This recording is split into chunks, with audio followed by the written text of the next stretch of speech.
Hola, buenas tardes, alumnos del curso básico D. Pues seguimos adelante aprendiendo. El tema de hoy es el cristiano y el mundo. Es un tema interesante porque estamos precisamente viviendo en el mundo. Vamos a mirar dos cosas importantes, ¿sí? De las cuales podemos partir y que son la base de nuestro tema, de la enseñanza de hoy. Jesús vino al mundo, mas no es de este mundo. Jesús es Dios, Jesús es del cielo, lo dice la Biblia. Como Dios, Él es del cielo, ¿sí? Y segunda cosa, nosotros que somos hijos de Dios, tampoco somos de este mundo.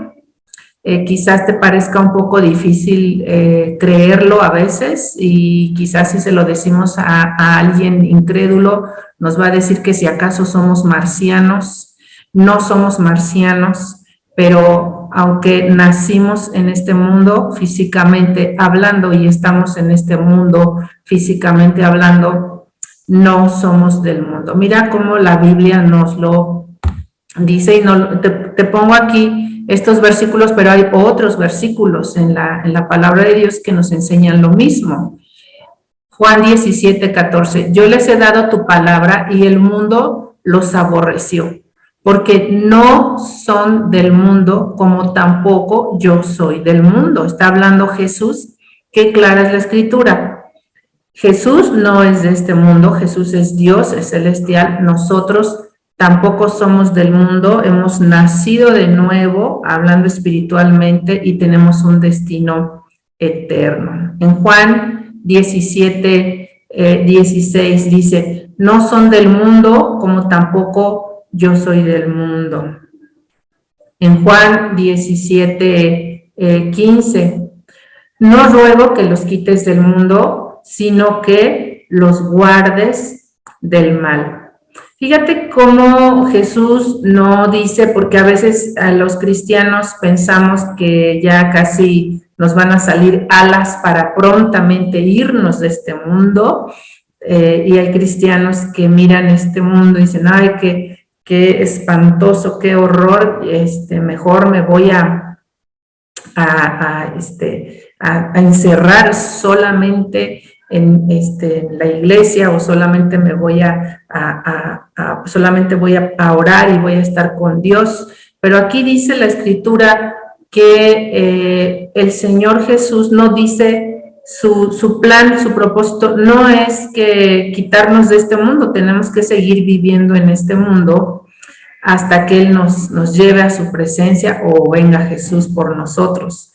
Dice que la oración que Jesús hizo fue que fuéramos guardados del mal, que fuéramos protegidos de la maldad que hay en este mundo, aunque tenemos que seguir militando en este mundo.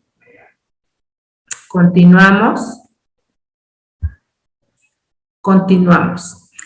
Este punto, nuestro primer punto, dice, la amistad con los deleites del mundo es enemistad contra Dios. Aquí ya vamos entendiendo un poquito más, ¿verdad? El mundo presenta deleites, y por lo regular los deleites que el mundo nos presenta es lo que le gusta a la carne, y la carne por lo regular quiere siempre ir en contra de los designios de Dios, y nuestra carne siempre quiere transgredir la ley de Dios. Por eso dice que la amistad con los deleites del mundo es enemistad contra Dios. Si yo amo las cosas que este mundo ama, si yo estoy siempre buscando hacer y estar en las cosas que para este mundo son tan deleitosas, quiere decir que entonces yo no tengo interés en tener una relación cercana con Dios, no tengo interés en llevar una amistad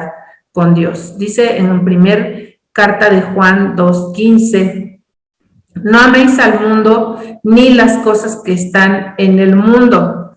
Si alguno ama al mundo, el amor del Padre no está en él. Y aquí habla como de dos cosas, ¿no? Dice que no amamos al mundo, primero, y después dice que ni las cosas que están en el mundo. como que pareciera que son dos cosas, ¿no? Mira, el mundo, cuando la Biblia habla del mundo, se refiere a esas estructuras, no se refiere solamente al globo terráqueo, ¿verdad? Al planeta Tierra, no solo se refiere a eso, se refiere a las estructuras de este mundo desde que Adán y Eva pecaron, desde que Adán y Eva desobedecen a Dios, las estructuras de este mundo, por cuanto entra Satanás al mundo, las estructuras de este mundo es una tendencia atea, una tendencia a no existe Dios, a una tendencia a nosotros hacemos lo que nosotros queremos, una tendencia a la rebeldía con todo lo que tiene que ver con la voluntad de Dios. O sea, esas son las estructuras del mundo. Y el resultado de esas estructuras, de ese pensamiento, de esa ideología,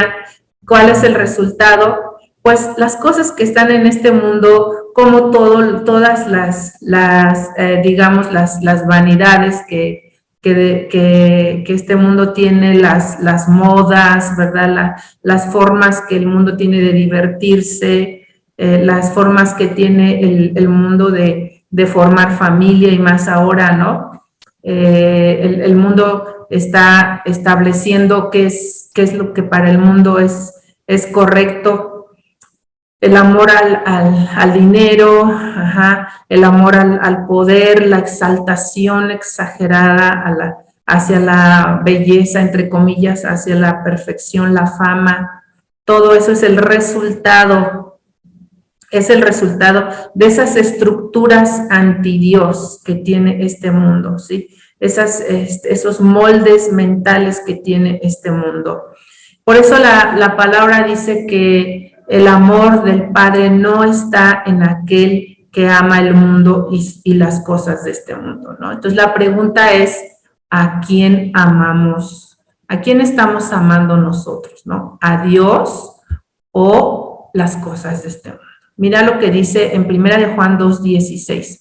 Porque todo lo que hay en el mundo, los deseos de la carne, los deseos de los ojos y la vanagloria de la vida, no provienen del Padre, sino del mundo. O sea, lo que impera en este mundo, nuestra carne, te decía hace un rato, tiende a anhelar el pecado, tiende a desear el pecado.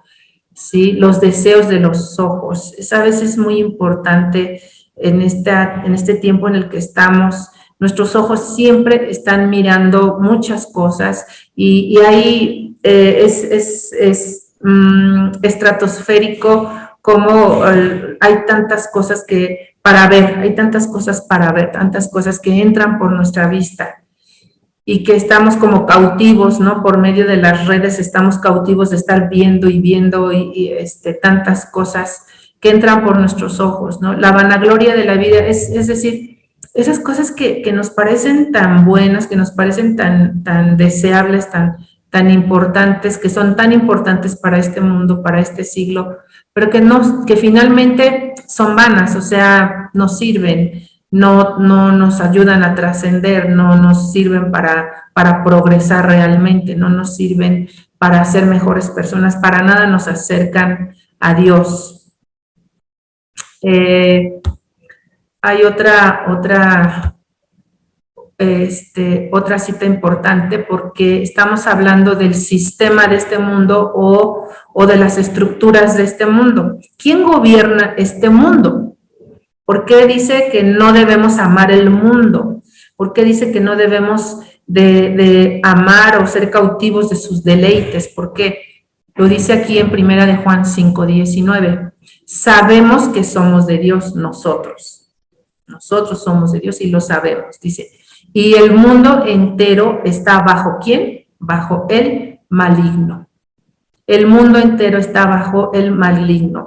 La literatura, la música, la moda, el arte, todas esas cosas, ¿verdad? La educación, todas esas cosas están cada vez más, siempre lo han estado influenciadas, contaminadas por el maligno, por el príncipe de la potestad del aire, que es Satanás en este mundo, siempre. Lo que pasa es que creo que últimamente es más evidente, ¿no? Más cínico, cómo todo está influenciado por el maligno, por Satanás. Por eso es que el Señor insiste, ¿sí? Que aunque estamos en este mundo, no somos de este mundo y tampoco podemos amar este mundo. Ni las cosas que nos presenta, tantas cosas tan novedosas y que muchas veces parecen tan inofensivas. Nosotros no debemos, sin discernimiento, dejarnos llevar por eso. Tenemos que usar de discernimiento. ¿Y qué mejor discernimiento que la palabra de Dios en tu corazón?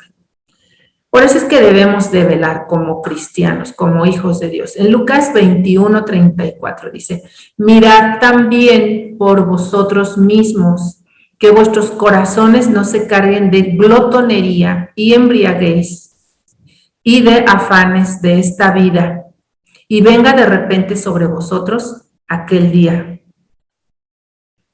Si Dios nos está diciendo que no amemos el mundo y nos está hablando de por qué, de la oscuridad que hay en este mundo, de las trampas que tiene el mundo por cuanto lo gobierna Satanás, quiere decir que nosotros debemos de velar, ¿sí? Debemos de velar, debemos estar atentos. Por eso dice, mira por ti mismo, ten cuidado de ti mismo, cuida tus sentidos, cuida tu corazón.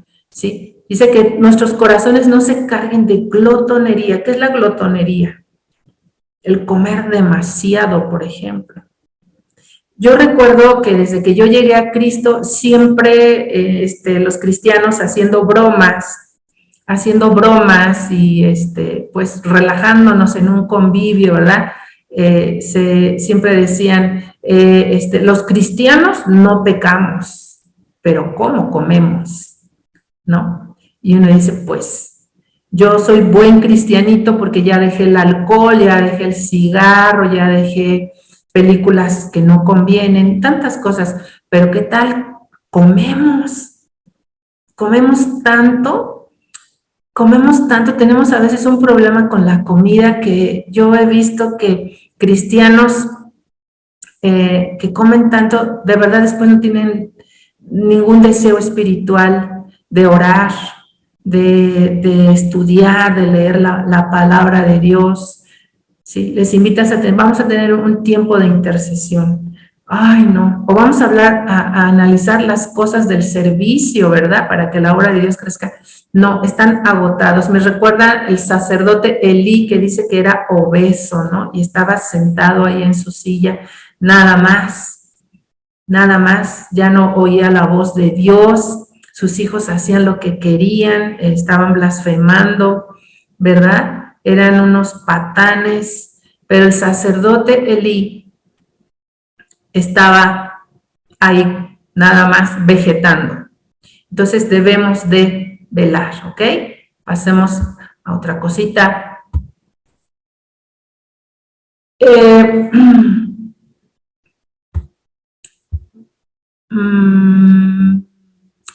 En Lucas 8:14, cuidemos la obra de Dios. Está hablando de la semilla. La semilla es la palabra de Dios. Dice, la que cayó entre espinos, estos son los que oyen, pero yéndose son ahogados por los afanes y las riquezas y los placeres de la vida y no llevan fruto. ¿De qué sirve que a veces escuchamos un mensaje que nos edificó tanto? ¿De qué sirve muchas veces que estuviste leyendo varios capítulos de la Biblia? Si después dejamos de hacerlo, dejamos de orar. ¿Por qué? Porque nos afanamos tanto en los quehaceres, ¿sí? Se nos va todo el día en tantas ocupaciones. Estamos pensando nada más cómo tener más ganancias, cómo obtener más dinero quizás, o los placeres, cualquiera que sea. ¿Cuáles son tus placeres? A ver, ¿cuáles son esos hobbies que ya no son nada más hobbies, sino que ya te están esclavizando, ¿no?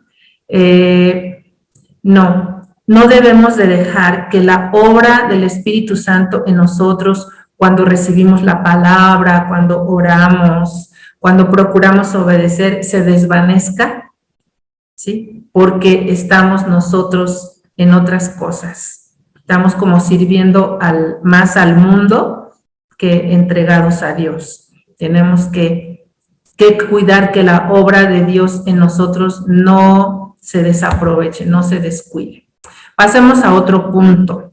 Reconocer que éramos del mundo, pero ahora formamos parte del reino de los cielos. Yo llegué a Cristo a los 22 años de edad. A esa edad yo recibí a Jesús en mi corazón y gracias a Dios Él me ha ayudado y puedo ver con claridad la forma en que yo antes pensaba y la forma que ahora pienso. Y le doy gracias a Dios porque sé que Él me ha ido ganando, ¿verdad? Él ha hecho una obra en mi corazón y en mis pensamientos. Y así pasa con cada cristiano.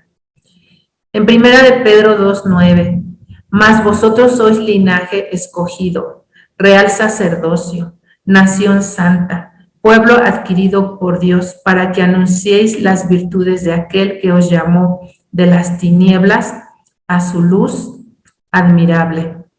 Ve cómo dice aquí en esta palabra de Dios, que nosotros el día de hoy somos una nación santa, debemos de ser una nación santa, pero no, está mal dicho debemos, porque sabes, ya lo somos. ¿Sabes por qué ya lo somos? Porque Jesús nos ha limpiado con su sangre, nos ha redimido, nos ha rescatado. Dice que somos un pueblo que Dios adquirió, o sea, que Dios compró, ¿sí? Por medio de ese sacrificio de Jesús fuimos adquiridos o fuimos comprados. ¿Pero para qué? ¿Para seguir la corriente del mundo? No. Fuimos comprados para que ahora nosotros anunciemos a Jesús, anunciemos a Dios. Demos ahora nosotros testimonio a otros de la grandeza de Dios, del perdón de Jesús. Antes éramos tinieblas, pero ahora estamos en esa luz, en ese reino de luz. En Tito 2:14 dice, quien se dio a sí mismo por nosotros para redimirnos de toda iniquidad y purificar para sí un pueblo propio, celoso de buenas obras. Aquí nos está, en el primero leímos que tenemos que anunciar las virtudes de Dios, decirle a la gente cuán grande es Dios. Y aquí nos está diciendo algo más práctico, un pueblo celoso de buenas obras. ¿Sí? Antes fuimos lo que fuimos, nos ocupábamos de ir directo al infierno, de pecar, pero ahora no, ahora no. Ahora llevamos el mensaje de ese reino de amor. Ahora estamos ocupados en obras de bien para nuestro prójimo. Estamos ocupados en las obras que Dios nos manda hacer. En Romanos 14:17. Porque el reino de Dios no es comida ni bebida, sino justicia, paz y gozo en el Espíritu Santo. Este reino al cual pertenecemos ahora, este reino al que fuimos trasladados, es un reino de poder, ¿sabes? Es un reino en que estamos nosotros viviendo aquí en este mundo, porque estamos en el mundo, pero no somos del mundo, pertenecemos ahora al reino de Dios, y ese reino dice que sus características son el que obramos justicia, ¿sí? El que ahora tenemos paz con Dios y podemos proyectar esa paz con nuestro prójimo. Ahora tenemos gozo porque fuimos salvados, ¿sí? Y todo esto es en el Espíritu Santo, porque el Espíritu Santo es el que nos ha regenerado. Es una bendición. Seguimos. Mi propósito aquí en la tierra, entonces, por lo cual Jesús oró para que no nos quitaran del mundo, sino para que nos guardaran del mal, ¿sí? Es como dijimos primeramente, anunciar las grandezas de Dios, pero en un sentido práctico, también buenas obras por medio del Espíritu Santo. Es decir, ahora nuestra vida que antes era egoísta, nuestra vida que ahora solo buscábamos el bien propio o el placer propio, ahora no, ahora pensamos en los demás. Ahora pensamos en aquellas personas que no conocen a Jesús, ¿sí? Ahora pensamos en cómo bendecir a aquellas personas que están quizás en el piso, ¿no? Que necesitan una mano, que alguien les tienda una mano. Entonces, por eso es que seguimos aquí. Por eso es que seguimos aquí, porque hay muchas cosas por hacer. ¿Sí? Pablo decía, yo quisiera ya estar con el Señor, pero si mi vida es de provecho para la iglesia, dice, yo me voy a seguir quedando, voy a seguir con ustedes. ¿Sí? Pero la iglesia de Jesucristo, tiene que ser esa iglesia gloriosa, ¿sí? Que anuncie a Jesús, esa iglesia gloriosa, que haga obras buenas, obras de justicia, de amor. Seguimos. Algo bien importante es que nos tenemos que alejar del pecado y no de la gente. Tenemos que alejarnos del pecado y no de la gente, porque el cristiano muchas veces piensa que alejarse del pecado es que cualquier persona que te cae mal, pues con ese pretexto dice, es que yo soy cristiano, Cristo me lavó y este es un pecador, ¿no? Es un filisteo. Pero mira lo que dice Juan 4, del 7 al 10, y es Jesús con la mujer samaritana. Es un ejemplo bien bello. Vino una mujer de Samaria a sacar agua y Jesús le dijo, dame de beber, pues sus discípulos habían ido a la ciudad a comprar pan, de comer. La mujer samaritana le dijo, ¿cómo tú, siendo judío, me pides a mí de beber, que soy mujer samaritana? Porque judíos y samaritanos no se tratan entre sí. Respondió Jesús y le dijo, si conocieras el don de Dios y quién es el que te dice, dame de beber, tú le pedirías y él te daría agua viva. Esto es hermoso, esto es maravilloso. ¿Por qué? Dios no condena al pecador. Dios ama al pecador, pero no su pecado. ¿Esta mujer tenía pecado? Sí, sabemos la historia. Esta mujer, dice, había tenido 5 maridos y con el que estaba actualmente no era su marido. Sin embargo, Jesús preparó ese tiempo con ella, dispuso de ese encuentro con ella. ¿Por qué? Porque Dios ama las almas, Dios ama esas ovejitas descarriadas, esas ovejitas que Él tiene que traer al redil, ¿sí? Pero no ama su pecado. ¿Qué fue lo que pasó aquí con esta mujer samaritana? ¿Sí? Que Jesús sale al encuentro con ella para enseñarle, para mostrarle que es importante que se arrepienta de la vida que llevaba, porque quería salvarle. Tú conoces toda esa historia. Otra cosa, Dios condena al pecado, a mi pecado, Dios lo condena, Dios no lo quiere, Dios no se hace de la vista gorda por mucho que me ame y va a dejar ahí mi pecado. No, Él me va a confrontar. Entonces, Dios condena al pecado, pero envió a su Hijo para salvarme del pecado. Vino a salvarnos a todos los que hemos pecado. Amén. Tercer puntito, Él espera que se arrepienta porque Él es amplio en perdonar. Él está esperando que todo pecador se arrepienta. Él no tiene problema en perdonar. Él no tiene, como nosotros que a veces tenemos que estar pidiéndole, ay Señor, dame amor. No, Él es amor. Él tiene compasión de las almas. Entonces, Él está esperando que el pecador se arrepienta porque Él es amplio en perdonar. Último puntito aquí. Él es Dios de esperanza. Él es Dios de esperanza. Todo el que cree en Jesús debe y puede tener esa esperanza firme, de que Dios va a seguir haciendo la obra en su vida y de que va a venir por él, ¿verdad?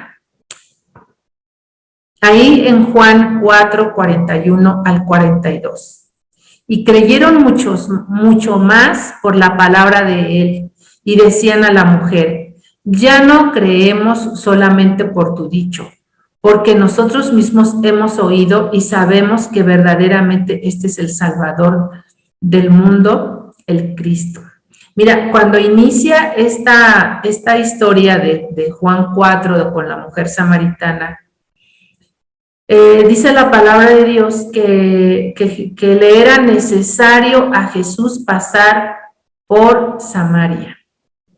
Y cuando uno mira toda la historia en este pasaje, dice, wow, o sea, Jesús en su corazón sabía, Jesús en su corazón tenía ese propósito de ir por todas estas personas, desde la mujer samaritana y de los muchos que creyeron. Por ellos, él sabía que tenía que ir a Samaria, le era necesario, en su corazón había esa necesidad, porque hay ese amor. ¿Sí? Dice que muchos más creyeron por la palabra de él y decían a la mujer: ya no creemos solamente por tu dicho, porque nosotros mismos hemos visto y oído y sabemos que verdaderamente este es el Salvador del mundo. Aquí vemos el caminar de Jesús. Aquí vemos a qué vino Jesús, ¿sí? Siendo que no es de este mundo, lo visitó y nos trajo el mensaje de salvación. Nos trajo el santo evangelio. Así es que podemos entender que el evangelio es universal. El evangelio o la salvación viene de los judíos, pero es para toda nación, ¿sí? Entonces nosotros debemos aprender de esto, que nosotros no podemos decir tal persona, no, ella no merece que se le hable el evangelio, ella no merece que Dios le perdone. No, el evangelio es universal. Y aquí vemos la voluntad del corazón de Jesús, ¿sí? Amorosa, esa voluntad amorosa. En Lucas 15, del 1 al 2, se acercaban a Jesús todos los publicanos y pecadores para oírle, y los fariseos y los escribas murmuraban diciendo: este a los pecadores recibe y con ellos come. Ya sabes que Jesús siempre era muy criticado, ¿no? Y le criticaban y decían: ay, ¿cómo que tu maestro se junta con los pecadores? ¿Cómo que come con los pecadores? Si él fuera profeta, verdaderamente se daría cuenta que esa mujer que le está tocando es una pecadora, ¿no? Siempre había esa crítica. Pero qué hermosos este par de versículos, porque vemos cómo esos publicanos, esos fariseos, mucha gente pecadora del pueblo, de cualquier extracto social, de cualquier edad, pronto la empezó a rodear, porque tenía sed de la palabra de Dios, porque quería aprender de Dios, ¿sí? Y toda esa gente se acercó, ¿sí? Se acercaban a Jesús, todos los publicanos y pecadores, para oírle. Y obviamente en esas reuniones, ¿qué pasaba? La gente era salva, la gente era sanada, la gente era restaurada. Entonces estamos mirando que Jesús es accesible. Jesús es accesible con el pecador. Él no quiere que el pecador muera. Él quiere que el pecador se arrepienta y comience una vida nueva. Jesús es accesible, Jesús es todo amor. Nosotros No tenemos que alejarnos de las personas porque decimos, es que ese es un alcohólico, no me voy a acercar con él, ¿no? No podemos decir, es que esa persona está en adulterio, ya no le voy a dirigir la palabra, ¿no? No, estamos en este mundo y nosotros no debemos juzgar, sino ver a las personas como Jesús las mira. Es muy importante no juzgar. A veces somos como los fariseos, ¿no? En la iglesia hay actitudes como los fariseos, ¿no? Ese es el vecino está viviendo en unión libre, entonces está mal, está en pecado. Los jóvenes fornicaron, entonces ya no tienen remedio, están en pecado, y hacemos juicio. Y Dios no quiere eso. Dios no quiere eso. ¿Qué hizo Jesús? Jesús vino y se acercó a los pecadores para darles su mensaje, para llamarlos al arrepentimiento y perdonarlos. Así como Jesús mira a la gente, nosotros debemos también ver a las personas. En Juan 4:35 sigue la historia, ahí lee en tu casa todo Juan 4, es una historia bellísima, porque llegan sus discípulos y le dicen, maestro, ¿verdad? Y regresan con la comida, se extrañan que estaba platicando con una mujer que luego ya se fue a evangelizar, y le dicen, maestro, come. Y él dice, no quiero comer, ¿verdad? Y ellos, come, maestro. Y Jesús dice, es que la comida que yo tengo es mejor que esta. La comida que yo tengo es que yo haga la voluntad de mi Padre. ¿Y cuál era la voluntad del Padre? Que fuera por las almas, ¿sí? Que fuera a rescatar las almas. Y les dice a sus discípulos este mensaje. ¿No decís vosotros, aún faltan 4 meses para que llegue la siega? He aquí os digo, alzad vuestros ojos y mirad los campos, porque ya están blancos para la siega. O sea, les dijo, ocúpense de las almas, no estén nada más pensando en la comida, ¿no? No estén nada más pensando en las cosas cotidianas, en los afanes de la vida. No. Jesús los reenfoca y les dice, tenemos que ir por las almas. Esas almas necesitan venir a Dios, esas almas necesitan que alguien les hable, que alguien les enseñe. Esas almas necesitan venir a su Salvador. Cada persona es sujeto de redención. Entonces, no juzguemos, no digamos, no, ese cuándo se va a arrepentir nunca, ¿para qué le hablo? Porque a veces los cristianos nos sentimos ya como bordados a mano, ¿verdad? Y dicen, no nos vamos a juntar con esas personas. Nosotros vamos a la iglesia, ¿verdad? Nosotros vamos a la iglesia y mire esos pecadores. No. Tenemos que estar, ¿verdad? En este mundo para anunciar las virtudes de aquel que nos llamó de las tinieblas a su luz admirable. Tenemos que estar en este mundo ocupados de las buenas obras, ocupados de los negocios de nuestro Padre. Continuamos. Dios nos ha puesto en este mundo para hacer luz y ganar a los incrédulos para Cristo. Como lo venimos diciendo, que dice Mateo 5 del 14 al 15, vosotros sois la luz del mundo. Una ciudad asentada sobre un monte no se puede esconder, ni se enciende una luz y se pone debajo de un almud, sino sobre el candelero y alumbra a todos los que están en casa. Es decir, no seamos cristianos de la secreta. Entiende que eres luz. Entiende que tú tienes la palabra de Dios en tu corazón. Entiende que tú has experimentado el amor de Dios. Tú has experimentado la salvación. Ahora tú tienes que llevarla a otros. ¿Sí? Tienes que llevarla a otros. Mira, la luz que somos nosotros muestra la verdad.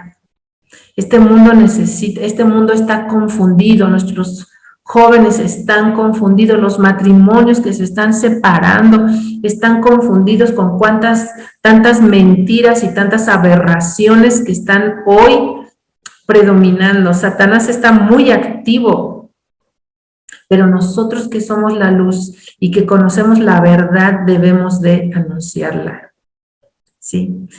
Podemos evangelizar. Puedes evangelizar cuando le dices a una persona en la calle, me deja orar por usted. Cuando después de haber estado orando, vas con tu vecino, y le comienzas a invitar a que lea el evangelio. Podemos ir a visitar a alguien, esto es muy interesante. Puedes ir a visitar a alguien, llevarle unas galletas y decirle, vecino, Dios lo ama. Dios lo ama. Le traje unas galletitas. Puedes ir a visitar a aquella persona que tú sabes que está enferma, llévale unas manzanitas. Puedes ir a visitar al que está en la cárcel. Puedes ir a visitar a ese anciano que sus hijos se han olvidado de él. Puedes ir a la casa de la viuda y dejarle una despensa. Puedes ir a visitar a alguien y orar para que reciba consuelo, porque a lo mejor murió algún familiar. También puedes enseñar, ¿sí? Sabes que cuando vamos a visitar, debemos irle enseñando a las personas a orar, debemos ir enseñándole a las personas a leer su Biblia, pero también una vez que esas personas van escuchando más y van aceptando más, entonces puedes empezar una enseñanza un poquito más formal. Por ejemplo, estudiar tú en tu casa un pasaje de la Escritura, orar y después enseñarle a alguien. Puede ser en el trabajo, puede ser en la escuela. Si te contara, todos los maestros y maestras que tuvieron mis 3 hijas, todos escucharon el Evangelio porque yo les compartí. ¿Sí? Te doy ese testimonio. En la escuela, muchas veces tenía yo que esperarme a la salida. Muchas veces aprovechaba que la junta de padres de familia había terminado para dejarles un cassette, antes se usaban los cassettes, o les decía, me deja que ore por usted porque sé que está enfermo o está enferma. Dios siempre me ayudó para evangelizar, para compartir, para enseñar un poquito, porque también hubo ocasiones en que en el mismo salón de clases abríamos la Biblia y revisábamos algún pasaje. Entonces, un cristiano debe de ser luz. Aquí tenemos ejemplos prácticos. Número 2, un cristiano debe ser un referente de lo bueno, recto y justo. ¿Sí? Que sepan que tú eres diferente, porque saben que tú no actúas con maldad, que tú no eres rencoroso, que sepan que tú no eres una persona vengativa, que sepan que tú eres una persona que te conduces rectamente, que no das mordidas al del tránsito, que sepan que tú devolviste el cambio. ¿Qué pasa cuando devuelves el cambio en una tienda, no? Me dio un billete de más, ay, te lo agradecen tanto, y te identifican que eres una persona recta. Debes de ser un referente. Un cristiano, debe ser una persona de fe. Recuerdo el testimonio de una hermanita que iba a nuestro plan Casas. Ella era madre sola con sus hijos y sus hijos iban a la escuela hasta la Ciudad de México y ella tenía que tener dinero para esos pasajes de sus hijos y el alimento, imagínate. Y entonces en su trabajo que ella desempeñaba, muchas veces le fallaba, ¿verdad? El trabajo que ella desempeñaba desde su casa. Y la vecina, que era incrédula, la iba a visitar y sabía de las pruebas que estaba pasando y de la necesidad que tenía.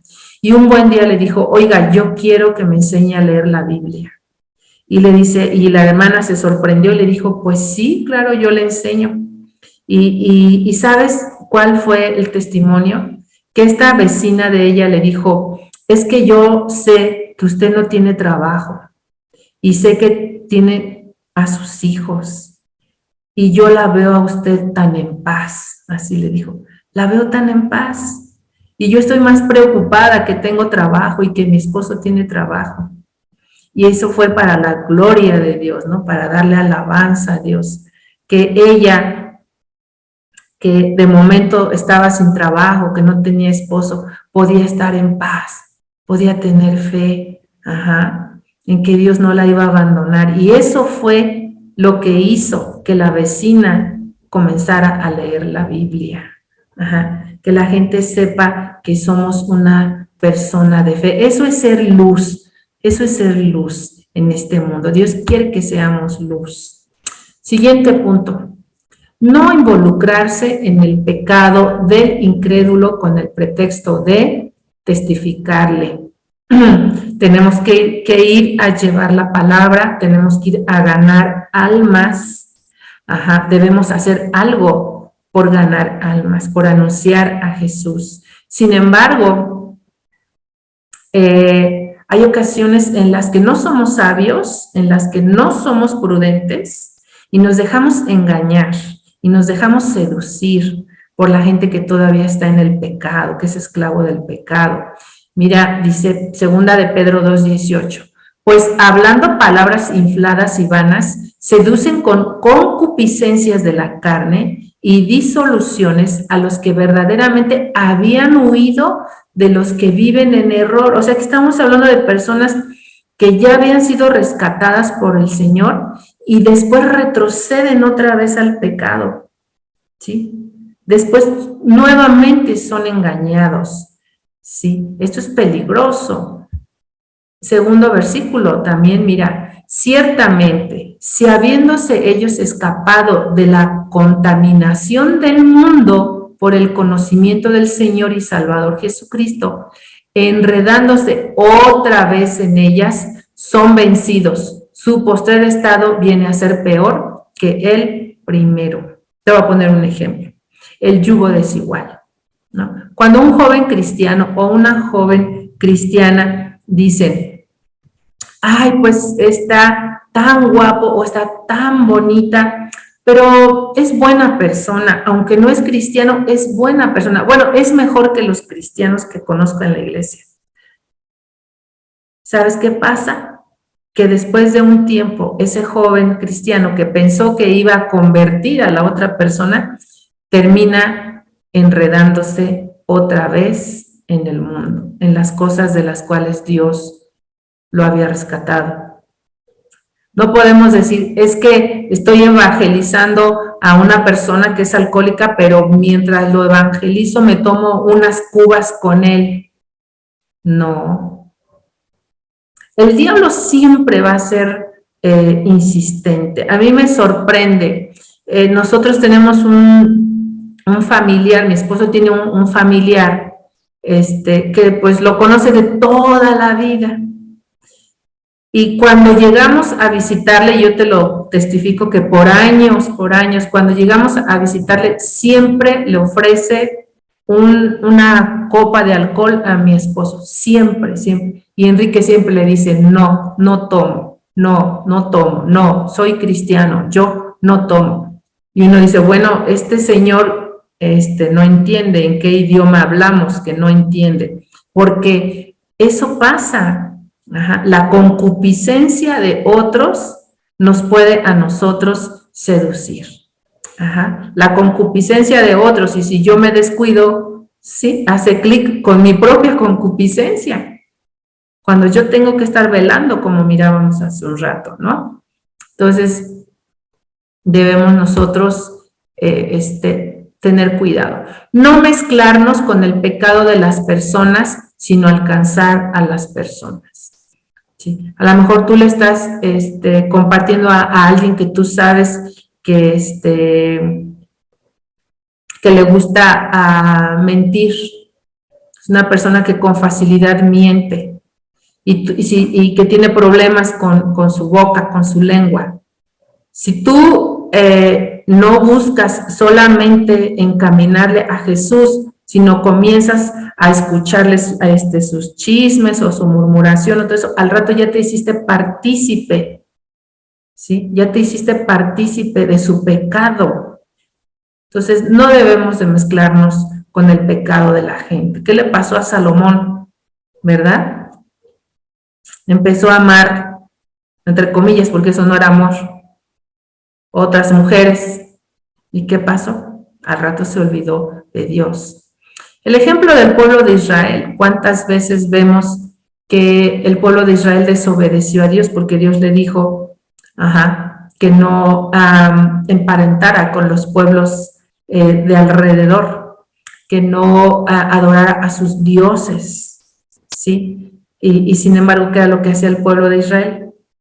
¿Sí? En la convivencia con otras personas de otros pueblos, se comenzaba a interesar en sus sacrificios, en sus ídolos, se unía en yugo desigual y luego venía la ruina, ¿no? Las relaciones con el sexo opuesto deben de ser siempre en santidad. Tú puedes hablar a alguien la palabra de Dios, puedes estar hablando a esa persona de la salvación, del amor de Dios. Pero siempre debes de tener cuidado. Nosotros siempre aconsejamos varón con varón, mujercita con mujercita. ¿Sí? Aquí en 1 Corintios 7:35, que es un capítulo, el capítulo 7 es un capítulo que habla del matrimonio, que habla de la condición de los viudos, que habla de la condición de los solteros. Sí, o sea, es un capítulo, este capítulo 7 es interesante porque nos enseña la condición, cómo relacionarte, depende de la condición en la que tú estás, seas casado, soltero, separado, sí, viudo. Entonces es un capítulo importante. Y mira cómo dice, esto lo digo para vuestro provecho, no para tenderos lazo, sino para lo honesto y decente, y para que sin impedimentos os acerquéis al Señor. Aquí habla de que nosotros tenemos que conducirnos con honestidad y con decencia, ¿sí? Con decencia. Entonces tenemos que tener cuidado, ¿ok? Tenemos que ser sabios, tenemos que ser temerosos de Dios, tenemos que ser responsables, honestos en nuestro trato con aquellas personas que no conocen a Dios y que nosotros debemos de ser luz para ellos, ¿sí? El cristiano debe influir al mundo y no el mundo al cristiano. Porque acuérdate que somos luz, dice la palabra de Dios, que también nosotros somos la sal de la tierra. No es qué tremendo, ¿no? Que Jesús nos ha ganado, que Jesús nos ha limpiado con su sangre bendita y después nosotros dejemos que otra vez el mundo nos empiece a influenciar, que otra vez el mundo nos empiece a contaminar. No. Dice en Jeremías 15:19, por tanto, así dijo Jehová, si te convirtieres, yo te restauraré y delante de mí estarás. Y si entresacares lo precioso de lo vil, dice, serás como mi boca. Conviértanse ellos a ti y tú no te conviertas a ellos. O sea, está muy claro aquí. Conviértanse ellos a ti y tú no te conviertas a ellos. Donde quiera que estemos, porque en todo lugar hay dificultad. En cualquier estado de la República, en cualquier municipio, en cualquier país de este planeta, habrá gente con un corazón duro, con un corazón entenebrecido. Habrá gente con tinieblas en su pensamiento y todo. Pero Dios dice que ellos son los que sí se pueden convertir a nosotros. Ellos pueden volver su vista a Dios por medio de mi testimonio, por medio de mis oraciones, por medio de mi intercesión, ¿sí? Pero son ellos los que se pueden volver a mí. Siguiendo mi ejemplo. Pablo decía que siguieran su ejemplo, ¿no? Y eso es lo que debe de pasar con la gente. Hoy compartía Enrique en la predicación, ¿no?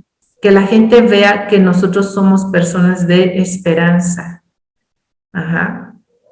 Y no que nosotros nos estemos volviendo como ellos.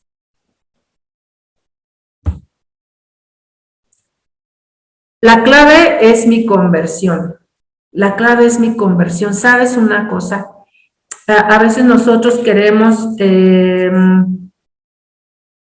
decimos, pero si ya le compartí a la persona, pero si yo tengo mucha lucha en el mundo, pero ¿sabes qué? Que todo radica en el corazón. Si tú en tu corazón buscas la santidad, si tú en tu corazón te estás entregando continuamente a Jesús, ajá, si tu conversión es verdadera, si tu conversión es real, luego entonces tú vas a poder impactar al mundo. Tú vas a poder hacer que la gente se vuelva a Dios, ¿sí? Si tú estás convertido realmente, esa concupiscencia, ¿verdad? Va a ser aplacada por completo, esa concupiscencia por el Espíritu Santo va a ser quitada. Esa seducción que tiene tanto el mundo no te va a afectar porque tú estás armado, ajá, estás armado con la palabra de Dios. Esa seducción que el mundo ejerce no te va a arrastrar.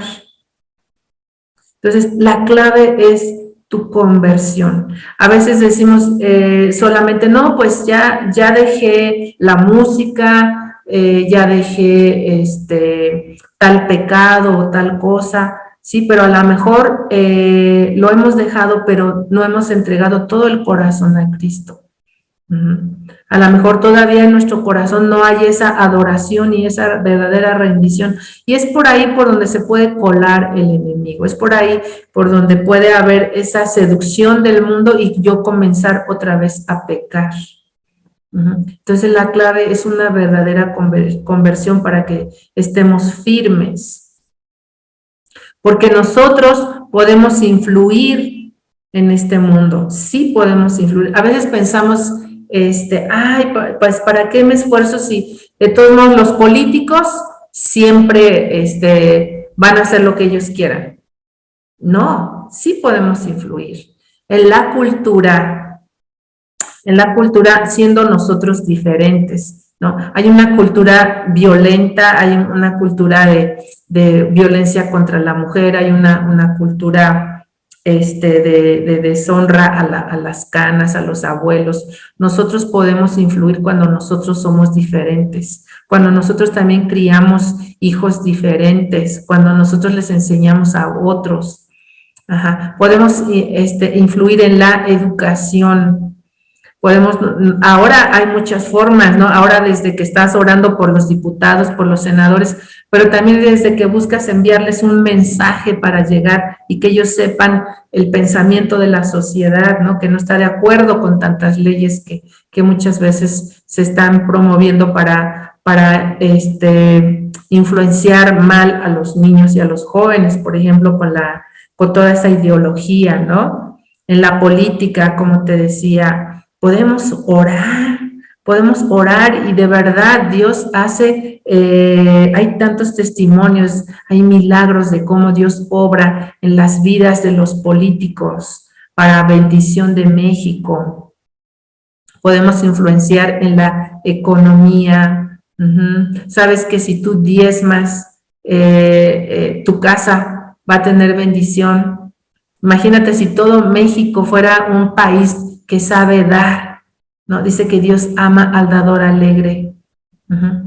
Y al que da, se le va a multiplicar cuando Dios le bendice lo que dio. Dice que a Jehová presta el que da al pobre. Sí podemos influenciar en la economía, sí podemos influenciar en la salud. ¿Sabes que el libro de Levítico trae leyes sanitarias que son realmente sabias? Y que aunque ahora tenemos mucha ciencia, que nos permite comprender la sabiduría de esas leyes. Sin embargo, ahí hay sabiduría, ¿ya? Ahí hay sabiduría en esas leyes de salud, que si nosotros las creemos y luego las compartimos, hay bendición. Entonces, nosotros debemos de influenciar al mundo y no el mundo a nosotros. No que después nosotros estemos ocupando estrategias del mundo para traerlas a la iglesia. No, o estar tomando recursos que el mundo nos pone o consejos que el mundo nos pone para traerlos a nuestra vida o a nuestro matrimonio. No, los jóvenes no tomen los consejos del mundo, no tomen los consejos de hoy. Más bien, ¿sí? Nosotros llevemos la convicción de los mandamientos de Dios a nuestro entorno. Joven, tú puedes llevar tu convicción al entorno que aunque sea hostil, esto es importante, aunque nuestro entorno sea hostil, nosotros podemos, con la luz de la palabra, con la espada de la palabra de Dios, penetrar esas densas tinieblas. Ajá. Tenemos el ejemplo de un Daniel que estaba en Babilonia, ¿sí? Y que él llegaba a influenciar. ¿Por qué? Porque los reyes reconocían en él a un hombre de Dios. Tenemos a un José que aunque estaba en Egipto, él podía influenciar porque se le respetaba. Se reconocía que el Dios de Daniel, que el Dios de José, era el Dios verdadero, el Dios sabio. Entonces, sí tenemos nosotros que creerlo.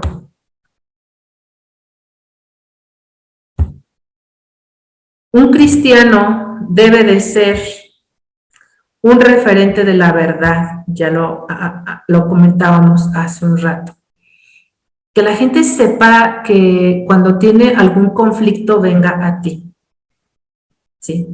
Hasta los niños en la primaria, niños cristianos que van en la primaria, otros compañeritos los siguen, otros compañeritos van con ellos y le tienen confianza. Tú vas al trabajo, eres un padre de familia que va a trabajar y otras personas que a lo mejor te hacen burla porque eres cristiano, pero te ven y saben que a ti te pueden pedir un consejo, te pueden platicar algo que nadie sabe porque esperan un consejo de ti.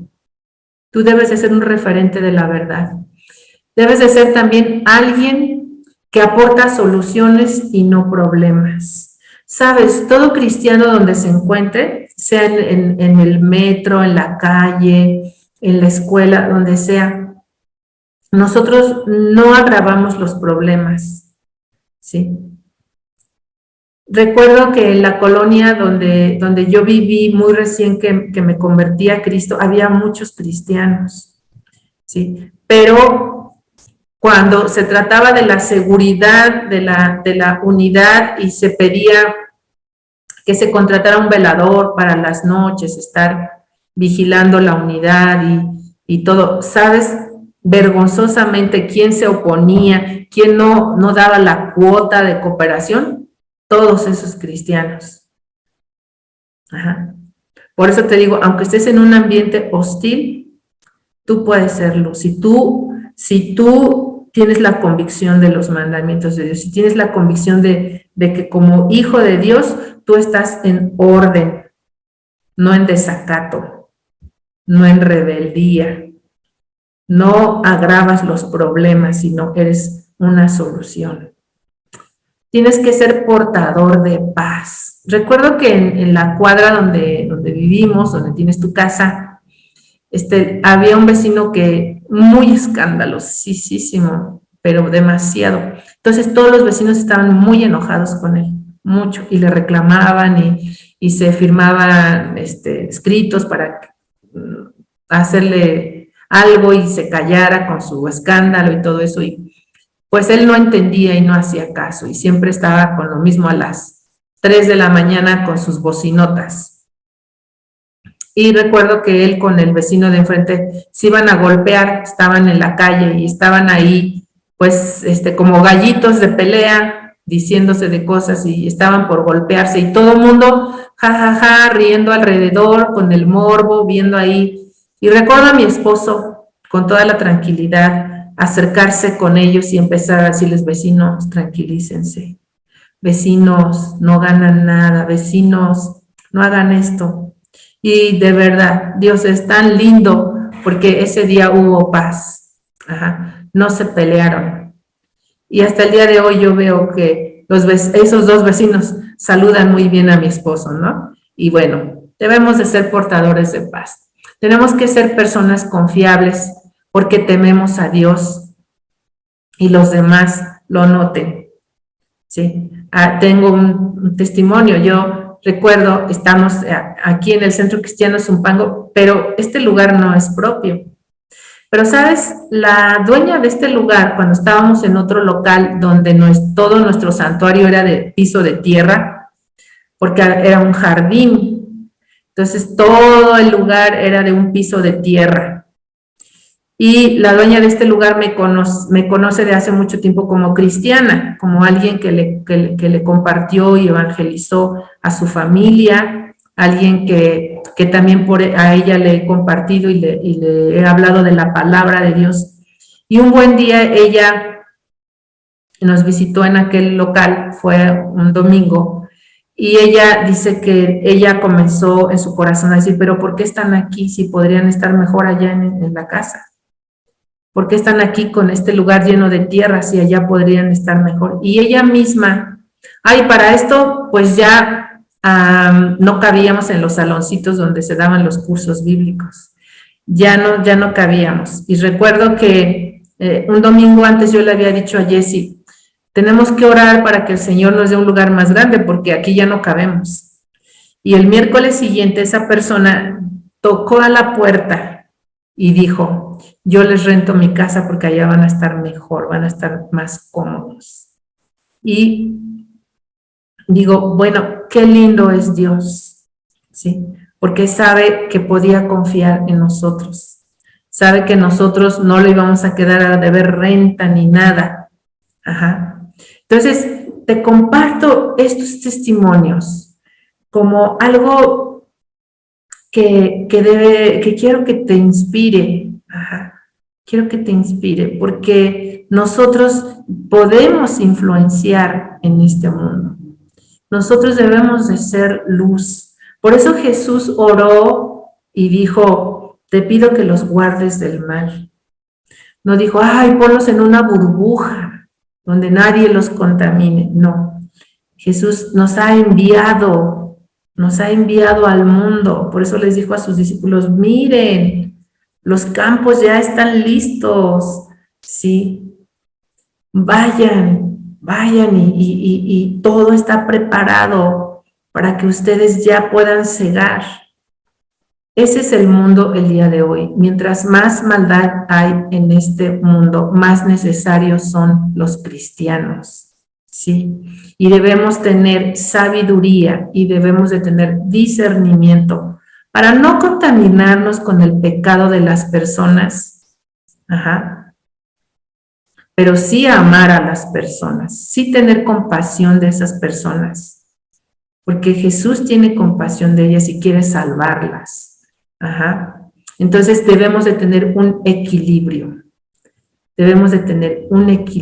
Nos quedamos con esta parte, ¿verdad?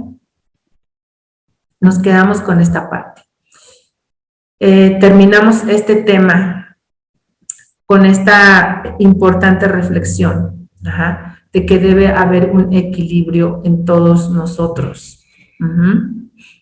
No rechazamos a los pecadores, rechazamos su pecado, no nos mezclamos con él, pero queremos ser luz para ellos. Amén.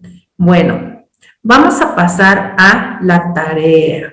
La tarea consiste en que anota tu cita de donde vas a hacer tu tarea. En Gálatas 6:14, Gálatas 6:14, te la voy a leer. De aquí vas a hacer tu tarea. Dice en Gálatas 6:14, dice,